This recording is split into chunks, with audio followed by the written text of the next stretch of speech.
오늘 함께 묵상할 하나님의 말씀 요한계시록 16장입니다. 1절부터 마지막 21절까지 한 절씩 교독하겠습니다. 또 내가 들으니 성전에서 큰 음성이 나서 일곱 천사에게 말하되 너희는 가서 하나님의 진노의 일곱 대접을 땅에 쏟으라 하더라.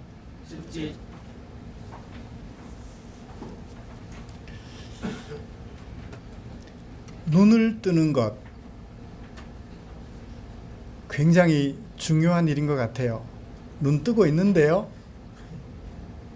아니요, 눈 뜨고 있어도 보지 못하면 뜬 게 아니죠. 미래의 일을 보지 못하면 눈을 뜨고 있어도 뜨고 있지 않은 것입니다.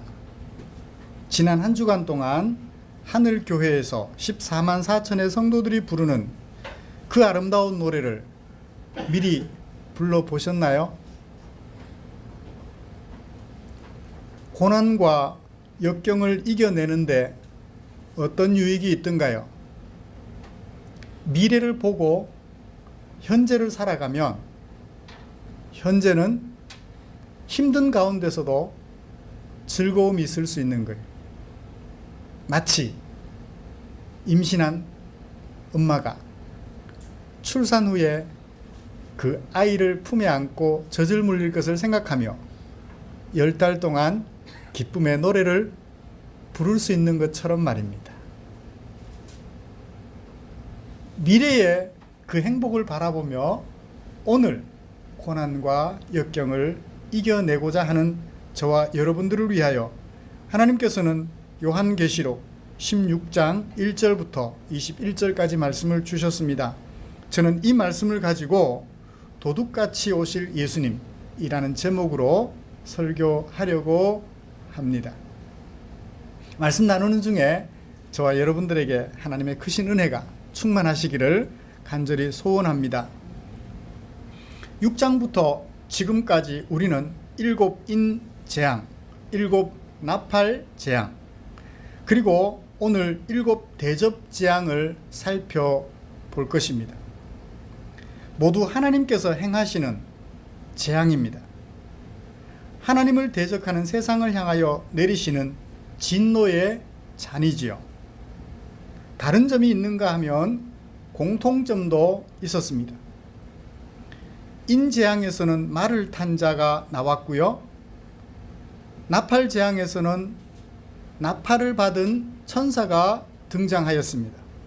그리고 오늘 대접재앙에서는 대접을 받은 천사가 재앙을 대행합니다. 하나님의 재앙을 대행하는 존재가 이렇게 좀 다르게 표현되고 있지요.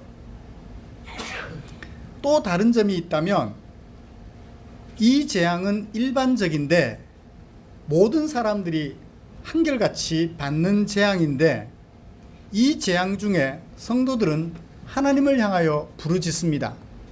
그러나 우상을 숭배하는 자들은 하나님을 향하여 부르짖는 것은 당연히 안 하고 무엇을 하나요? 오히려 하나님을 비방하며 회개하지 않는다는 다른 결과를 빚어놓고 있습니다. 공통점도 있어요. 이 재앙은 한시적입니다. 우상을 숭배하는 자들에게나 하나님을 경배하는 자들에게나 이 재앙은 한시적이었어요. 또 다른 공통점이 있다면 그것은 의로우신 하나님께서 진노하셔서 심판하신 결과로 이 세상에 갖가지 종류의 재앙들이 펼쳐지고 있다는 거예요. 이 땅에 이루어지는 재앙들 중에 어느 하나 하나님께서 행하지 않으시는 재앙이 없다는 것입니다. 이 세상에 대하여 진노하신 하나님의 심판의 결과가 바로 이 세상의 갖가지 재앙들이 오늘도 주어지고 있다는 것입니다. 이제 하나님의 사람으로서 한시적인 역경 앞에서 넘어지지 않고 하나님의 사람으로 살고자 하는 우리에게 세 번째 일곱 대접재앙을 말씀해 주고 계시는데요. 이 본문을 간단하게 그 성격부터 살펴보고 설교를 시작하려고 합니다. 오늘 함께 읽은 이 말씀은 비문학에 속해요. 그러니까 플롯도 없고요. 그렇다고 시적으로 운율도 가지고 있지 않습니다. 자기가 들은 것을, 사도 요한이 들은 것을 우리에게 설명해 주고 있어요. 1절에 보면 내가 들었다. 들은 것을 가지고 그 들은 대로 차례대로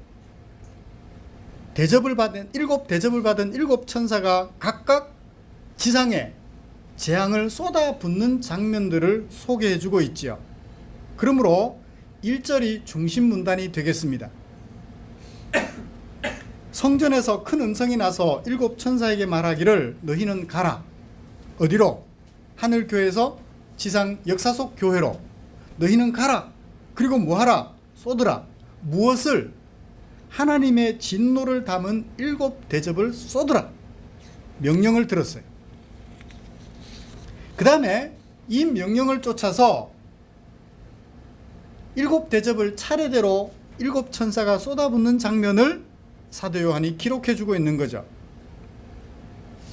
그런데 가만히 살펴보면 쏟으라고 말한 다음에 첫 번째 천사, 두 번째 천사, 세 번째 천사가 대접 재앙을 쏟아붓고 나서 그 첫 번째 천사, 두 번째, 세 번째 천사가 쏟아부은 그 재앙에 대하여 5절부터 7절까지 부연 설명을 해요. 첫 번째부터 세 번째까지 천사가 쏟아부은 그 재앙에 대하여 뭔가 설명을 해주고 있다는 거예요.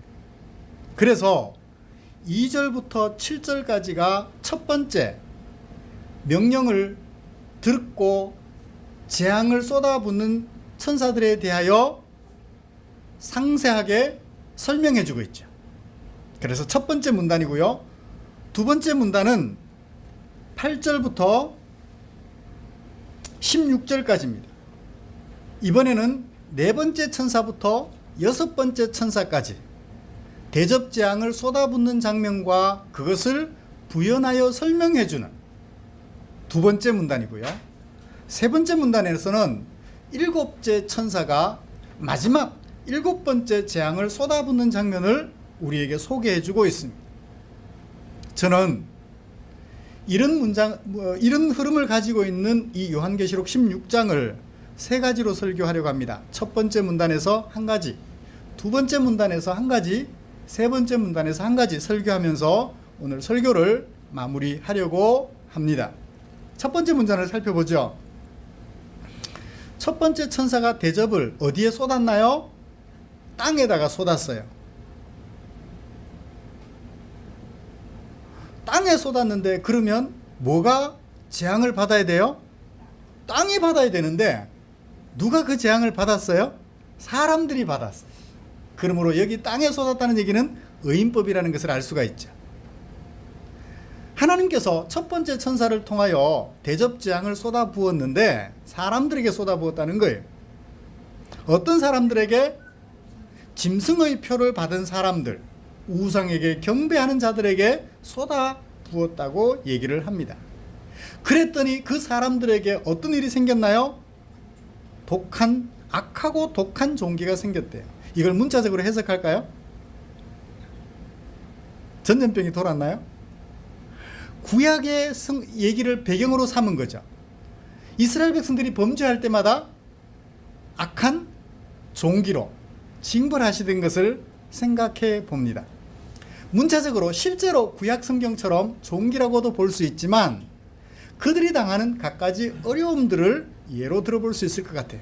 그것을 배경으로 삼아 우리에게 전달해 주고 있지만 그것이 문자적으로 종기가 되는 것은 아닐 수도 있겠죠. 종기일 수도 있지만. 두 번째 천사가 대접을 어디에 쏟았나요? 바다에 쏟았대요. 그랬더니 어떻게 됐습니까? 바다 가운데 생물이 죽었대요.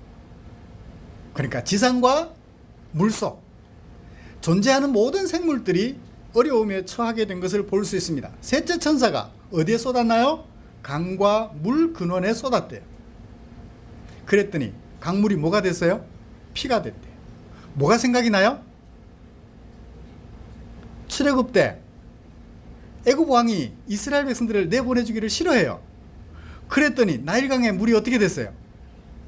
모든 샘의 근원이 피가 돼가지고 강 속에 사는 모든 생물들이 죽었다는 것을 우리에게 소개해주고 있죠. 그것을 연상하며 사도 요한은 이상을 본 것 같아요. 그래서 사람들과 모든 생명체들에게 살 수 없는 정도의, 생명을 유지하기 어려운 정도의 재난이 쏟아졌음을 우리에게 소개해주고 있습니다. 물이 피가 되고 바다도 피같이 되었다. 바닷물은 피같이 되었다 했지 피가 되었다는 얘기는 아니에요. 직유법을 쓰고 있습니다. 이것에 대하여 이것만 자꾸 설명하면, 상징법을 가지고 자꾸 이것만 설명하면 이게 뭘까 저게 뭘까 하다가 쏟아부었는데 악한 종기가 나더라, 이거 해석하다 보면 의미가 없어져요. 이 상징은 말하는 목적이 있다는 거예요. 그게 부연 설명 5절부터 7절까지 나옵니다. 독특하게도 5절과 7절이 대꾸를 이루고 있고요, 가운데 6절을 두고요. 5절과 7절이 대꾸를 이루고 있습니다. 대조를 이루고 있죠. 자, 보십시다. 16장 5절, 물을 차지한 천사가, 갑자기 물을 차지한 천사가 얘기가 나와요. 내가 들었다. 물을 주관하는 천사, 소유격으로 물의 천사라고 번역하고 있는데요, 물을 주관하는 천사가 말을 합니다. 누가 말했는지는 중요하지 않습니다. 무엇을 말했나요? 전에도 계셨고 지금도 계신 거룩하신 이여, 이렇게 심판하시니 의로우시도다. 이번에는 또 누가 말합니까? 7절, 제단이 말을 한대요. 제단이 어떻게 말을 해요? 여기도 마찬가지 소유격입니다. 제단에 있는 누구와, 아니면 제단에서, 제단으로부터, 그런 얘기예요. 제단으로부터 어떤 소리가 났는데 그 소리를 들어보니 무슨 소리예요? 주 하나님 곧 전능하신 이시여 심판하시는 것이 참되고 의로우시도다. 5절하고 어떤 관계가 있어요? 내용이 같아요. 그렇죠? 하나님께서 행하시는 심판, 몇 번째부터 몇 번째까지? 첫 번째부터 세 번째까지 대접재앙이 쏟아졌는데 그 심판이 의롭고 참되시다. 물을 주관하는 천사도 말하고 있고 제단으로부터 나오는 음성도 그렇게 말하고 있다. 왜 의로워요? 6절, 그들은 누굽니까? 2절에 나오죠. 짐승의 표를 받은 사람들, 그 우상에게 경배하는 자들에게 하나님의 진노가 쏟아졌는데 그들이 무엇 했나요? 성도들과 선지자들의 피를 흘렸대요. 그러므로 성도들과 선지자들의 피를 흘린 그들에게 하나님의 재앙이 쏟아진 것은 의롭고 참되신 심판이라는 것. 성도들과 선지자들의 피를, 애매한, 억울한 성도들과 선지자들의 피를 그들이 흘렸으니 그들에게 하나님의 재앙이 쏟아지는 것은 참되고 의롭다는 것. 이렇게 정리를 하고 오늘 우리 시대에 이 말씀을 적용하면서 정리해 보십시다. 여러분, 이 세상에 성도들을 억울하게 한 자들, 그들에게 하나님의 재앙이 쏟아지던가요? 간간히 쏟아져요. 그런데 자기는 그 재앙을 피하려고 해요. 지금 국회에서 청문회가 한창 진행되고 있어요. 검찰에서 그것은 범죄 행위였다 하고 기소를 하여 지금 재판이 진행 중인데 자기는 범죄 행위를 안 했대요. 결과는 아직 나오지 않은 것이지만 범죄 행위를 했으면 거기 합당한 벌을 받아야 되는데 자기는 범죄 행위를 하지 않았기 때문에 벌 받을 이유가 없다는 거예요. 여러분, 범죄 행위를 하고도 시침 뚝 따면 범죄 행위를 안 한 것처럼 벌을 안 받아요. 우유 하나 훔친 사람은요, 가차없이 심한 벌을 받아요. 그런데 큰 죄를 저지르고도 벌금 얼마 내고 그냥 다 해소돼요. 성도들은 그런 현실을 보면서 마음의 상처를 받습니다. 권선 징악하라고 공직자를 세웠고 그들에게 권한을 위임했는데 그들이 권한을 제대로 활용하지 않아요. 그러면 성도들은 그 자체로 마음의 상처를 받아요. 나쁜 짓 하고도 벌을 안 받네? 공개적으로 뇌물 받았다가 벌 받은 사람들은 이미 수차례 많고요. 그런데 절대 다수, 모든 경우에 다 그렇게 벌을 받는 것이 아니더라고요. 그러니까 우리 마음은 어때요? 이 말씀이 사실일까?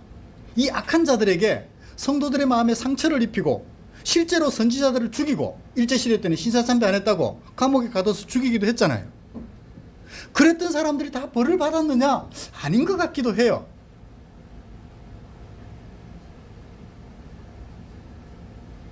애굽의 재앙을 내리시고 그들을 징벌하시며 이스라엘 백성들을 거기서 건져내셨던 하나님, 오늘은 징벌을 안 하시는 것 같아.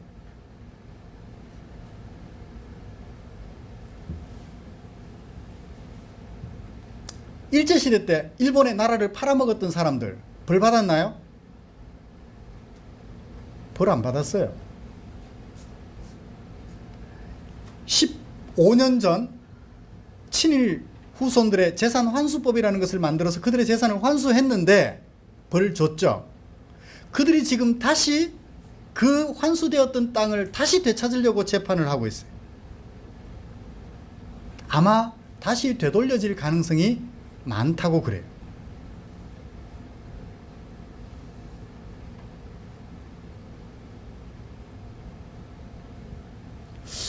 분명히 애굽에서는 재앙을 쏟아부으시고 그들을 벌하시며 이스라엘 백성들을 건져주셨는데 억울하게 종로로 됐던 그들, 그렇잖아요. 요셉이 애굽에 가서 한 일이 얼마입니까? 430년 전에. 그들에게 베풀어준 은혜가 얼마나 큽니까? 그런데 종 부리듯이 부려졌잖아요. 그렇게 억울하게 당했던 그들에게, 그들을 구원하시려고 애굽 사람들에게 징벌을 내리셨던 그 하나님, 요즘은 안 계신 것 같기도 해.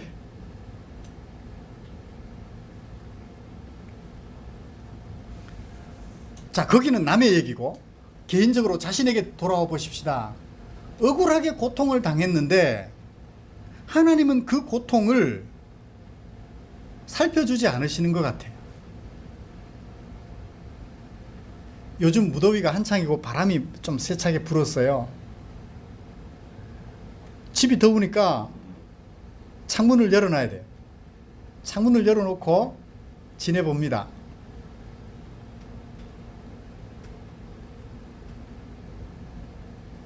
낮에 방바닥이 버석버석 하는 것 같아서 걸레질 했어요. 1시간쯤 있다가 또 뭐가 버석버석해요. 또 닦아봅니다. 또 걸레가 시커멓다못해 허였습니다. 옆에 공사를 하는데 모래먼지가 얼마나 세게 날아오는지 창문을 열어놓지를 못해요. 억울한 고통이잖아요. 한때는 진동 때문에 힘들게 하더니 이번에는 먼지가, 생각할 수 없는 먼지가, 그걸 마셔야 되잖아요. 호흡하잖아요. 방바닥에 깔리는 것은 물론이거니요, 호흡해야 돼요. 박성근 집사님은 그런 먼지가 싫어서 방문을 닫아놓고 계시다가 열병에 걸리기도 하시고.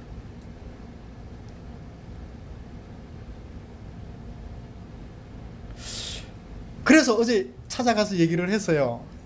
도대체 이게 뭐 하는 일이냐고. 여러분들은 공사를 하셔서 돈을 버는지 모르겠는데 주민들은 피해가 막심하다고. 방진막을 설치하고 물을 뿌려가며 먼지가 나지 않도록 공사를 해야 되는 것이 정상적인 공사 과정이 아니겠느냐며 얘기를 했어요. 그랬더니 하는 척 했는데 무시해요. 그래서 카메라를 들고 근처를 어슬렁거렸어요.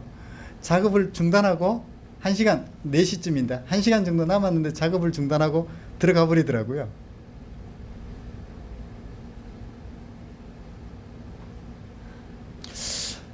아무리 얘기를 해도 그 피해를 감당할 수가 없어. 그렇다고 문을 닫아 놓을 수도 없고 더운데 실내 온도 36.9도가 올라가는데. 그래요. 하나님이 막 원망이 돼요. 언제까지 참아야 됩니까? 언제까지 좋게 얘기를 해야 됩니까?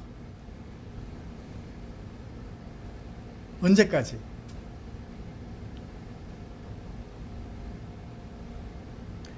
그럼에도 불구하고 사랑하는 성도 여러분, 우리 하나님께서는 한시도 우리의 고통을 잊으신 적이 없는 것 같아요. 그래, 어제 늦게는 전화가 왔어요. 목사님 죄송합니다. 구조물 만들어 놓은 것이 혹시 기울어질까 걱정이 돼서 흙을 메워야 되는데 내일은 곁에서 물을 뿌려가며 절대 먼지 하나 나지 않도록 해서 임시 꼭 필요한 작업은 먼저 하겠습니다. 그 다음 일은 윗선에서 윗사람들과 만나서 의논하셔서 공사 진행을 진행해 주시면 좋겠습니다 라고 얘기를 하시더니 아니나 다를까 오늘은 곁에서 물을 뿌려가며 작업을 하고 있어요. 하나님께서 결코 그냥 우리의 부르짖음을 무시하고 계시는 것은 아니구나 하는 것을 느껴보았습니다. 사랑하는 성도 여러분, 그렇습니다.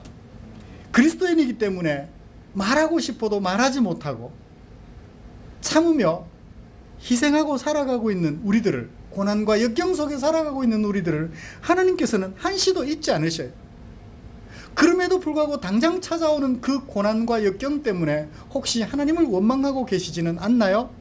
그렇다면 지금이라도 의로우신 하나님께서 반드시 우리의 피를 흘린 그들에게 재앙으로 심판하실 것을 생각하며 용기와 힘을 내어 고난과 역경을 끝까지 잘 감당해가는 저와 여러분들 되시기를 주님의 이름으로 축복합니다. 그래요. 그렇다고 칼을 들고 그들에게 달겨들 수 없죠. 하나님이 가만히 계시니 나라도 총을 들고 그들을 죽이겠다고 달겨들 수는 없잖아요. 그건 하나님을 신뢰하지 못하는 결과죠. 그 다음 두 번째 단락으로 들어가서 살펴보도록 하십시다. 넷째 천사가 대접을 쏟았습니다. 어디에 쏟았나요? 해에 쏟았대요. 해에. 그랬더니 어떻게 됐나요? 해가 권세를 받아 불로 사람들을 태웠대요. 요즘 뜨거운 햇볕, 구름 한 점 없는 하늘에 내려쪼이는 햇볕을 생각하면 사람을 태우는 햇빛이 상상이 돼요. 얼마나 뜨거운지. 제 얼굴이 좀 까무잡잡해졌나요? 제 머리 이마도 좀 까무잡잡해졌나요? 모자를 안 쓰고 나갔더니.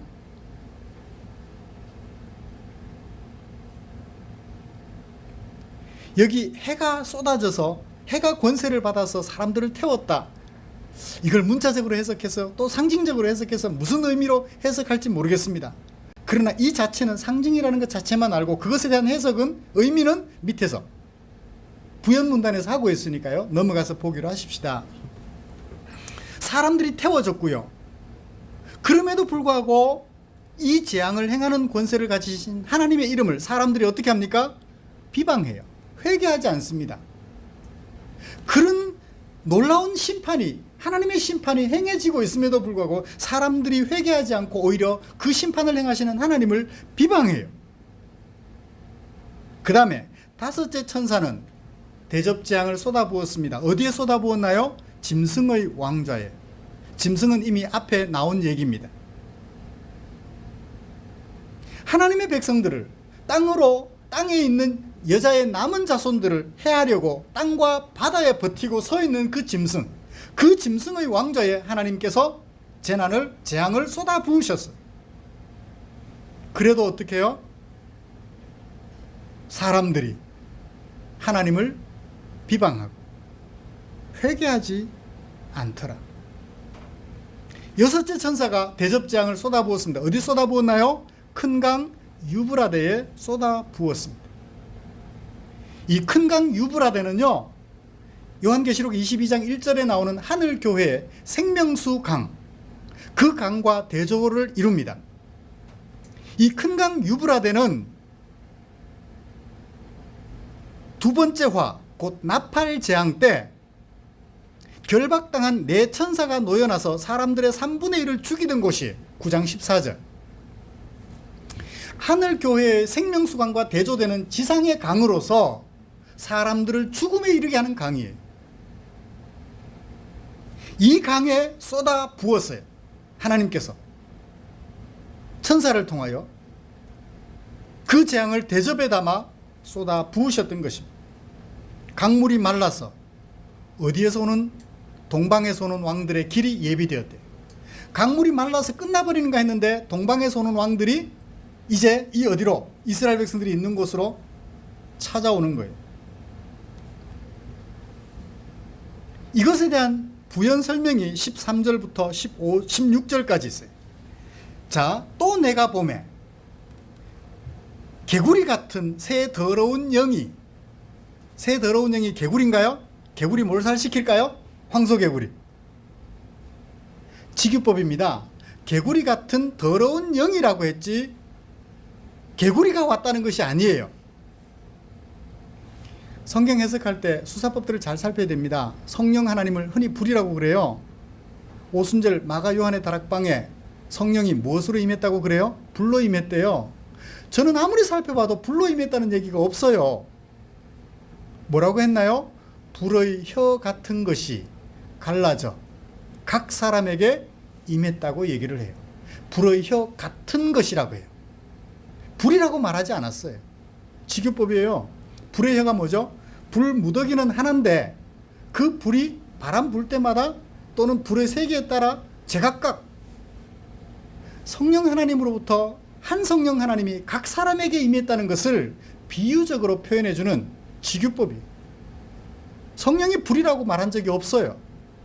그런데 그 말을 목회자로부터 들은 성도들은 겨울에 추운데 바위에 가서 무릎 꿇고 기도하는데 등에 뭐가 떨어져요? 불이 떨어지더래요. 불이 떨어지면 큰일 나요. 불은 심판이거든요. 거짓말이 거짓말을 낳고 그게 은혜로운 줄 알아요. 국어를 몰라도 너무 몰라요. 너무 몰라요. 개구리가 귀신은 아닙니다. 더러운 영이 아닙니다. 개구리 같은 새 더러운 영이 직유법이에요. 보조관념에 개구리에 담았는데 원관념이 뭐냐면 더럽다는 거예요. 개구리가 왜 더러운지 모르겠어요. 우리나라 개구리는 사투리로 응모구리라 그러는데 참개구리 있잖아요. 저희 어릴 때는 그걸 잡아가지고요. 죄송합니다. 좀 무자비해서. 뒷다리 잘라가지고요. 불 피워가지고 구워서 먹었어요. 닭고기처럼 얼마나 맛있는데요. 몸체는 버리고 그랬었어요. 근데 더럽대요. 아마 이 성경을 기록하던 그곳에 풍토상 개구리는 더러운 것으로 인식이 되었던가 보죠. 뭐 우리 식으로는 알 수 없지만 그 식으로 보면 원관념이 뭐예요? 더러운 것입니다. 보조관념 개구리 같다. 개구리가 더러운 것으로 인식되고 있었다는 증거죠. 그 문화 속에서는. 그 더러운 영이 나왔어요. 어디로부터 나왔나요? 짐승의, 용의 입에서, 짐승의 입에서, 거짓 선지자 입에서. 짐승도 나왔고 용도 나왔어요. 하나님의 백성들을 괴롭히려는 존재들이, 거짓 선지자들이 그러하죠. 그들의 입에서 나왔으니 이 더러운 영은 정말 더럽겠죠.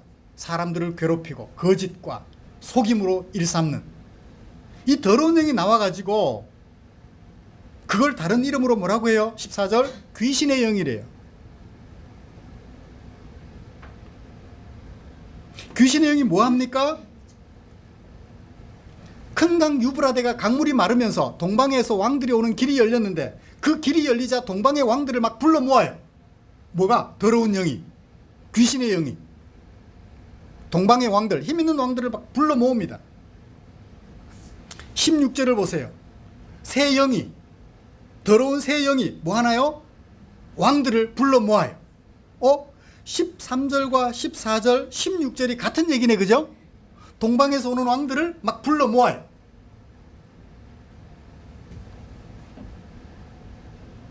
그렇게 왕들이 오니까 사람들이 어떻게 되겠어요? 더러운 영이 왕들을 불러 모으니까 하나님의 백성들은 두려움에 떨죠.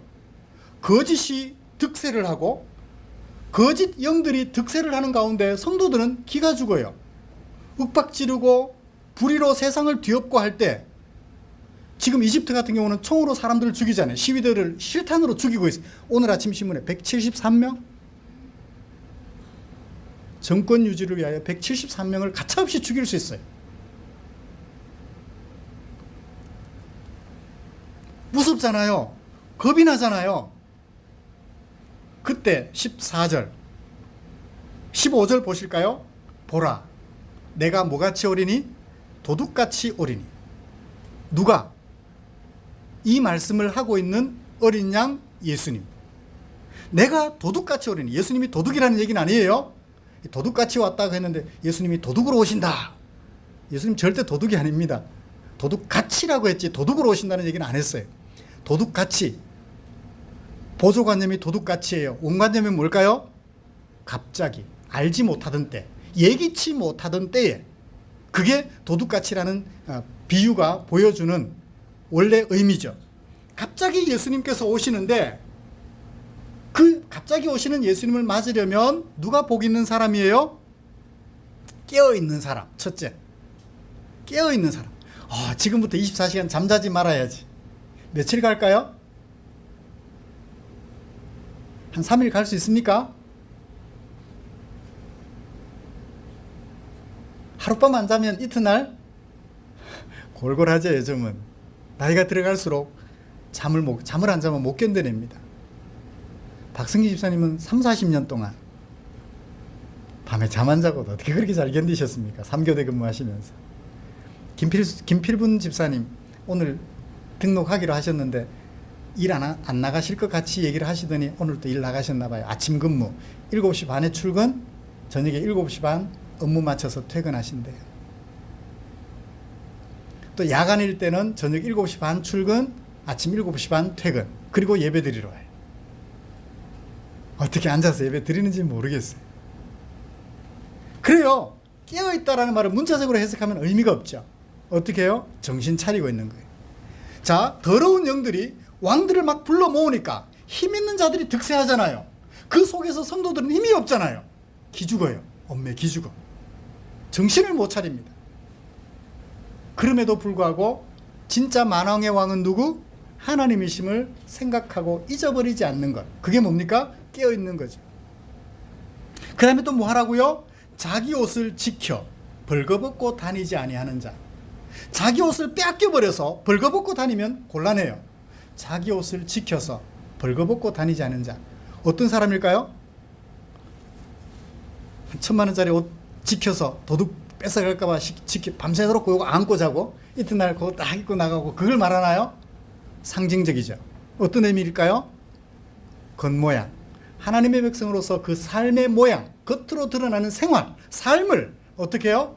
부끄럽지 않게 만들어. 그 삶을 비정상적으로 만들어가지 않는 것입니다. 하나님의 말씀을 쫓아 배려하며 사랑하며 살아가는 거죠. 그렇게 해서 뭐 하는 것? 자기의 부끄러움을 보이지 아니하는 자. 예수 믿는 사람이 뭐 저래 하는 얘기를 듣지 않는 자. 어제 제 페이스북에 이상한 글이 하나 올라왔어요. WCC의 기도문, 어떤 그 숭실대학교 기독교학과 어떤 교수님의 WCC 기도문 그러면서 올라왔어요. 읽어보니까 가관이에요. 정말 숭실대학교 기독교학과 교수님이 이런 기도문을 썼을까 하고 관련 기사를 검색해서 살펴봤더니 전혀 아니에요. 그 글을 올린 분이 한모못이라는 분인데, 그분의 글에 댓글을 달기를 아주 점잖으신 분이, 숭실대학교 교수님이 그런 기도문을 썼다면 출처가 어디에 있습니까? 가르쳐 주시면 고맙겠습니다. 만약 그분이 그렇게 기도를 했다면 저도 WCC 배격하는 데 앞장서겠습니다. 내가 올린 글을 의심하는 것이네? 내 페북에서 꺼져! 얼마나 거칠게 말을 써놨는지, 기도문을 썼다라고 말하는 그 숭실대학교 교수님보다도 이 사람이 더 나쁜 것 같아요. 그 글을 제가 읽을 수 있도록 공유해온 분이 목사님이신데, 저하고 동문이신 것 같아요. 목사님이신데 그 목사님도 의심스러울 정도로, 어떻게 그런 분과 페이스북 친구신가 싶을 정도로 말이 엄청 거칠어요. 그분이 재차 정중하게 부탁드립니다. 그분의 글의 근원이 어디인지를 밝혀주시면 고맙겠습니다. 뭐 당신이 예수 믿는 사람이야, 뭐 얼마나 거칠게 댓글을 달아놨는지 무서웠어요. 그래서 제가 찾아보니까 전혀 아니에요. 경찰에서 이 교수님에게 말하기를 당신의 글에 이렇게 나쁜 식으로 댓글을 달며 공유하여 퍼나르게 하는 사람들을 당신이 고소하십시오. 명예훼손으로 바로 처리될 수 있습니다. 교수님이 명예훼손으로 처리해서 무슨 소용이 있겠습니까? 망각의 은혜가 있지 않습니까? 시간이 지나면 잊어줄 거예요. 그 기사를 그 목사님의 글에 메시지로 제가 보냈어요. 그 사람의 댓글에 쓰면 저도 욕을 먹을 것 같아서 그분에게 메시지로 보냈어요. 그랬더니 그분이 그 기사를 읽으시고는 목사님 죄송합니다. 그리고 고맙습니다. 제가 잘못된 정보에 현혹이 되어서 엉뚱한 사람을 욕했군요. 그리고 그분의 글에 제가 댓글을 달았습니다. 이런 정보가 있으니 다시 읽어보시고 이렇게 얘기하시라고. 제가 썼더라면 제가 욕먹었을 텐데 공유했던 그분이 썼으니까 뭐. 예수 믿는 사람들이 이렇게 무서워요. 얼마나 무서운지.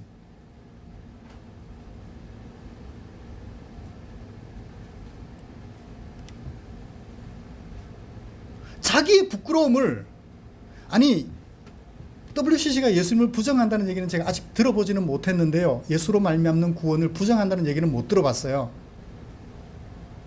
WCC 공식적인 회의로 그렇게 말하는 것은 들어보지 못해서 제가 좀 더 살펴봐야 되겠는데, 그렇다고 자기 견해와 다르다고 하여 그 사람을 그렇게 묵삽을 내며 꺼져라고 얘기를 할 정도 같으면 저는 이 사람이 의심스러운 거예요. 자기의 부끄러움을 만천하에 드러내는 거예요. 예수 믿는다고 예수 안 믿는 사람들을 어떻게 하면, 그렇게 짓밟아 버리면 예수 안 믿는 사람들이 예수 믿는 사람들에 대하여 뭐라고 얘기하겠어요? 무서워요. 이 예수 믿는 사람들이 전혀 긴장하지를 않아요. 자신들의 거룩성, 그것 때문에 거룩하지 못한 사람들을 가차없이 짓밟고 저주하고. 무서워요, 무서워. 자, 두 번째 얘기. 이 넷째, 다섯째, 여섯째 천사가 재앙을 쏟아부었는데, 이 쏟아부은 재앙을 통하여 우리에게 말씀해 주시는 것은 뭐예요? 세상은 이렇게 권력과 권세로 우리 앞에 위압적으로 다가오지만 그런 가운데 우리는 뭐하라? 두려워하지 말고 깨어있어서 어떻게 하라? 하나님의 사람답게 살아가라는 거예요. 도둑같이 오실 예수님, 어느 날 갑자기 오실 거예요. 반드시 오실 거니까 뭐하라? 깨어있어. 자기 삶을 잘 다듬어서, 자기 행동을 잘 다듬어 부끄럽지 않게 살아라는 거예요.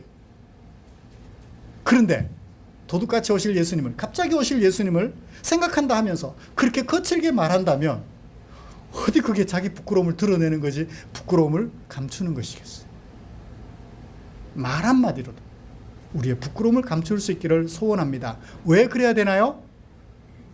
고난과 역경이 우리 앞에 펼쳐지지만 누가 오실 것이기 때문에 예수님께서 다시 오셔서 우리의 억울함을 해소시켜 주시고 세상에서 재앙을 거두어 가실 것이기 때문에. 마지막 문단도 같은 내용입니다. 되었다. 비슷한 얘기가 어디 있어요? 다 이루었다. 예수님께서 하셨던 말씀입니다. 이제 재앙이 끝났다는 거예요. 이제 우리 앞에 펼쳐질 것은 아름다운 하늘 교회의 모습만 있다라는 것을 우리에게 소개해 주고 있는 것 같습니다. 말씀을 마치겠습니다. 사랑하는 성도 여러분, 우리 앞에 불의한 일들이 펼쳐지며 하나님께서는 오늘도 계속하여 재앙을 쏟아부으시며 그들을 심판하십니다. 그런데 우리 눈에 그들을 향한 심판이 잘 보이지 않아서 우리가 당하는 고통이 너무 큰 나머지 하나님의 심판이 잘 보이지 않아서 우리의 마음이 흔들릴 수 있습니다. 아닙니다. 흔들려서는 안 돼요. 간간히 불의를 행했던 사람들이 재판을 받고 심판을 받아 벌 받는 것, 설령 6개월 만에 5개월 만에 형을 감형받아서 대통령 특사로 나오는 한이 있더라도 그들이 벌 받은 것은 사실이거든요. 간간히 그들이 벌 받는 것을 지켜보면서 하나님의 살아계심, 하나님이 우리들의 억울함을 오늘도 간합하시며 신원하고 계심을 마음속 깊이 새겨 우리의 삶이 부끄럽지 않도록 우리 삶을 잘 다듬어가는 저와 여러분들 되시기를 주님의 이름으로 축복합니다. 기도하겠습니다. 하나님 아버지, 이 귀신의 더러운 영들은 우리의 눈을 현혹시킬 만한 기적적인 일로, 우리를 부러워하게 할 만한 놀라운 권세로, 놀라운 힘으로 우리 앞에 다가와 우리를 기죽게 합니다.